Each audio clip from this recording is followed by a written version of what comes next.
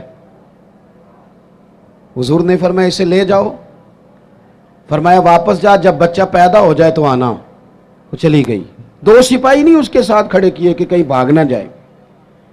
وہ بچہ پیدا ہوا تو پھر آئی، نبی پاک علیہ السلام نے فرمایا واپس جا، اسے دودھ پلا، جب روٹی کھانے لگے تو پھر آنا۔ وہ آئی تو بچے کے ہاتھ میں روٹی کا ٹکڑا تھا۔ محبوب نے بچہ کسی کے حوالے کیا، فرمایا اسے لے جاؤ اور پتھر مار کے سنسار کر دو، سزا دے دی حضور نے۔ وہ حضور کے سامنے جب کھڑی تھی تو پتہ کیا کہتی تھی؟ کہتی تھی حضور میں رات کو سو نہیں پاتی۔ اذان سنیں جی، اس میں بات سمیٹنے لگا ہوں، آپ توجہ فرمائیں۔ وہ خاتون کو سنسار کیا گیا، انتقال ہو گیا۔ اب لطف کی بات پتہ کیا ہے؟ اس کا جنازہ بھی میرے نبی کریم نے پڑھایا۔ کسی شخص نے کوئی جملہ کہہ دیا، کہا کہ یہ کیا بات ہوئی کہ اتنی اس شخص نے غلطی کی، کوئی ایک بات کہہ دی، تو پتہ ہے حضور نے کیا فرمایا؟ نبی کریم علیہ السلام فرمانے لگے اس نے تو ایسی توبہ کی ہے، ایسی توبہ کی ہے، ایسی توبہ کی ہے کہ اگر اپنی ساری امت میں بانٹ دوں تو اللہ سب کی بخشش فرما دے۔ یہ جو احساس ہے نا، طبیعت میں احساس پیدا کریں۔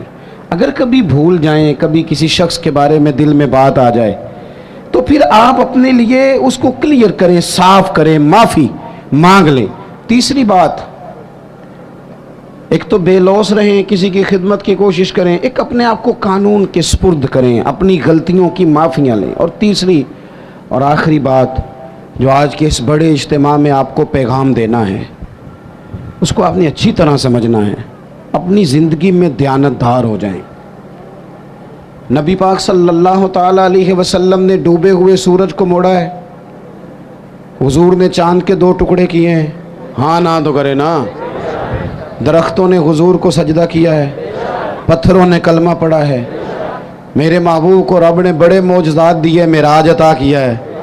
لیکن مسلمانوں سنو، تمہارے اور میرے محبوب کا سب سے پہلا تعارف یہ ہے کہ وہ صادق اور امین ہے۔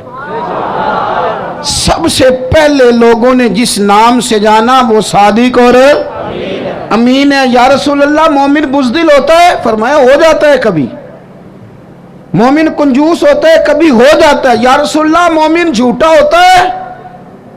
میرے رسول نے فرمایا نہیں، میرا مومن جھوٹ نہیں بولا کرتا۔ دیانتدار ہو جائیں، امانت دار ہو جائیں، آپ خوددار ہو جائیں، چھوڑیں آپ۔ وہ کسی درویش نے کہا تھا لوگوں نے اتنا پایا نہیں جتنا میں نے ٹھکرایا ہے۔ تھوڑا ٹھکرانا بھی سیکھیں، تھوڑی خودداری بھی پیدا کریں۔ دیانتدار ہونے کے لیے کفایت شعار ہونا ضروری ہے، تھوڑے پہ گزارا کرنا سیکھیں۔ ایک وقت روٹی کھائیں۔ ہم دیہاتی لوگ ہیں، ہمارے بڑے بوڑھوں نے ہمیں سبق پڑھایا ہے کہ گندم سے بڑولا بھر لو اور مرتبان سے اچار بھر لو، پھر تمہیں کسی جگہ جانے کی ضرورت ہے بالکل نہیں، قطعاً نہیں۔ تھوڑا کھاؤ میرے دوستو، لیکن رزق حلال طیب۔ اگر امانت دار نہیں رہو گے پھر بھکاری بھی بنو گے، پھر ملاوٹیں بھی کرو گے، پھر تو اس طرح کے برے حالات ہوتے ہیں کہ لوگ جانوں سے کھیلتے ہیں، دوائیوں میں بھی ملاوٹیں کرتے ہیں۔ امانت داری حضور کی سب سے پہلی تعریف لوگوں نے کی۔ کبھی بھی زندگی میں کبھی بھی بددیانتی کا مظاہرہ نہ کریں۔ اور دیانتدار کس کے ساتھ ہونا ہے؟ میں اپنے ممبر سے ہو جاؤں اور کونسلر اپنی کرسی سے ہو جائے، ڈاکٹر اپنے آپ سے ہو جائے، طالب علم اپنے علم سے ہو جائے، استاد اپنی ڈیوٹی سے ہو جائے۔ استاد کا احترام بڑا ضروری ہے، پر استاد کو اجازت نہیں کہ کلاسیں کھیل رہی ہوں اور استاد سموسے منگا کے کھا رہے ہوں۔ وہ بھی تو ڈیوٹی کرے نا اپنی ٹائم پہ۔ مزدور کی مزدوری پسینہ خشک ہونے سے پہلے دینی ہے، پر مزدور کو اجازت نہیں کہ وہ روٹی کھانے جائے تو گھنٹہ وہیں بیٹھا رہے، وہ 10 منٹ کونے میں بیٹھ کے چائے پینے جائے اور 20 منٹ وہ سگریٹ بھی پیتا رہے۔ آپ اپنے کام سے دیانتدار ہو جائیں، اپنا کام سونا کر کے کرنا شروع کریں، اس میں نفاست لائیں۔ مجھے بتائیں، اگر کپڑا بنانے والا صحیح بنائے، باقی کے کام نہ دیکھے، اپنا دیکھے، بنانے والا صحیح بنائے اور سینے والا وہ صرف بیٹے بیٹھ جاؤ، وہ پتر بیٹھ جاؤ، نیچے بیٹھو. سینے والا صحیح سیے، بنانے والا صحیح بنائے تو ساری دنیا کو صحیح کپڑے ملنے لگ جائیں گے نا. اگر دوائی بنانے والا وہ کوئی اور کام نہ کرے، دوائی صحیح بنائے، تو یہ کام سارا مسئلہ لوگوں کا حل ہوگا کہ نہیں ہوگا؟